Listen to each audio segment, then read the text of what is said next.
اللہم صلی علی سیدنا محمد وعلی آل سیدنا محمد وبارک وسلم علیہم ربی اشرح لی صدری ویسر لی ویسر لی امری واحلل عقدۃ من لسانی یفقہوا قولی۔ السلام علیکم ورحمۃ اللہ وبرکاتہ۔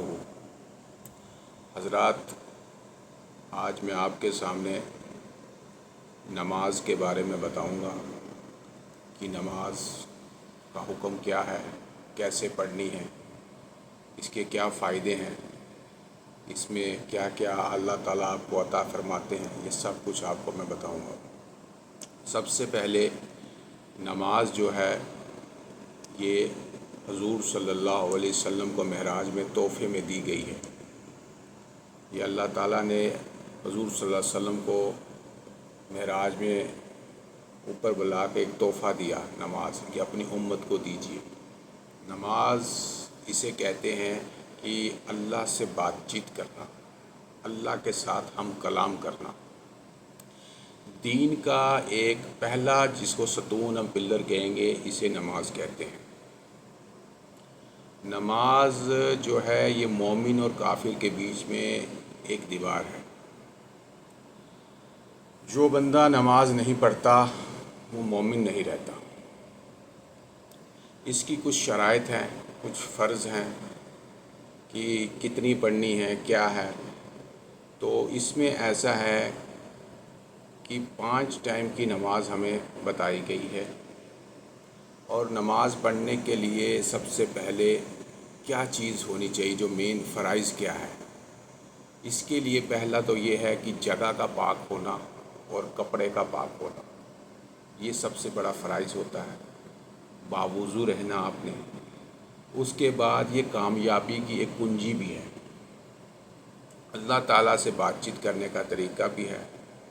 اور آپ یہ سوچیں گے کہ اس میں ہر نماز میں آپ کی فجر، ظہر، عصر، مغرب، عشاء، اس میں الگ الگ رکعتیں ہیں۔ جیسے فجر میں 2 فرض ہیں، ظہر میں 4 ہیں، عصر کے 4 ہیں، مغرب کے 3 ہیں، اور عشاء کے 4 فرض ہیں۔ سوچنے پہ آپ یہ سوچتے ہیں کہ الگ الگ رکعتیں کیوں ہیں فرض کی، 2، 4، 3، 6، اپنا ایسے 4 کر کے۔ وہ یہ ہے کہ کوئی بزرگ ہمارے فرماتے ہیں، علماء فرماتے ہیں کہ جو آسمان کے جو فرشتے ہیں، آسمانی فرشتوں کے کسی کے 2 پر ہیں، کسی کے 3 پر ہیں، کسی کے 4 پر ہیں، اور وہ ہر وقت عبادت میں مصروف ہیں۔ انسان کو اللہ تعالیٰ نے اشرف المخلوقات بنایا ہے، ایک اسپیشل سٹیٹس دیا ہے، جس کو ہم یہ بھی کہیں گے ایک VIP سٹیٹس دیا ہے باقی امت سے۔ تو لہٰذا وہ اس لیے کیا کہ ایسی نمازوں کی ترتیب بنا دی 2، 4، 3 کر کے، کہ فرشتے بھی اپنے عبادت میں ہیں، جن کے 2 پر ہیں، 3 پر ہیں، 4 پر ہیں، کہ اس کے برابر کا جو ہے وہ آپ کو اس کا اجر و ثواب مل سکے، جس طرح وہ عبادت میں 24 گھنٹے مصروف رہتے ہیں۔ تو یہ ہے اس کا یہ بات۔ دوسری بات میں آپ کو یہ بتا دوں کہ فجر کی نماز جو بندہ پڑھتا ہے، اس کے چہرے پہ ایک نور رہتا ہے، چہرہ نورانی رہتا ہے اس کا۔ ظہر کی جو بندہ نماز پڑھے گا، اس کے لیے رزق کے دروازے کھل جاتے ہیں۔ اسی طرح عصر کی نماز جو ہے وہ آپ کی صحت میں اضافہ کرتی ہے، آپ کو تندرستی دیتی ہے، آپ کی جسم میں قوت عطا فرماتی ہے۔ اسی طرح مغرب کی جو نماز ہے وہ کامیابی کی کنجی ہے۔ اسی طرح عشاء کی نماز جو ہے وہ آپ کو پرسکون نیند دیتی ہے۔ اب اس کے باوجود بھی کچھ لوگ کہتے ہیں کہ ہم نماز تو پڑھتے ہیں، ہمیں نیند نہیں آتی، ہمیں یہ کامیابی نہیں ہو رہی، ہمیں ایسا ہے، ہمیں یہ ایسا ہے۔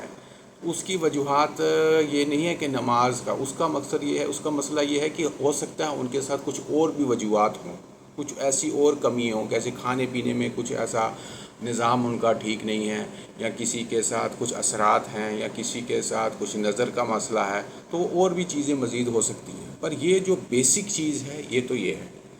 کئی جگہ ہم نے ایسا سنا ہے کہ دیکھیں نماز آپ کو کہاں کہاں سے بچاتی ہے۔ اگر آپ سفر میں پہلے جاتے ہیں تو وہاں آپ کو فیسلٹی اللہ تعالیٰ نے دی ہے، آپ قصر کیجئے، آپ نماز آدھی پڑھیں گے، اس میں آپ کے سنت اور یہ نفل وغیرہ آپ کو پڑھنے کی ضرورت نہیں، فرض بھی آپ کے جو ہیں آدھے ہو جاتے ہیں، یہ بھی آپ کو سہولت دی گئی ہے۔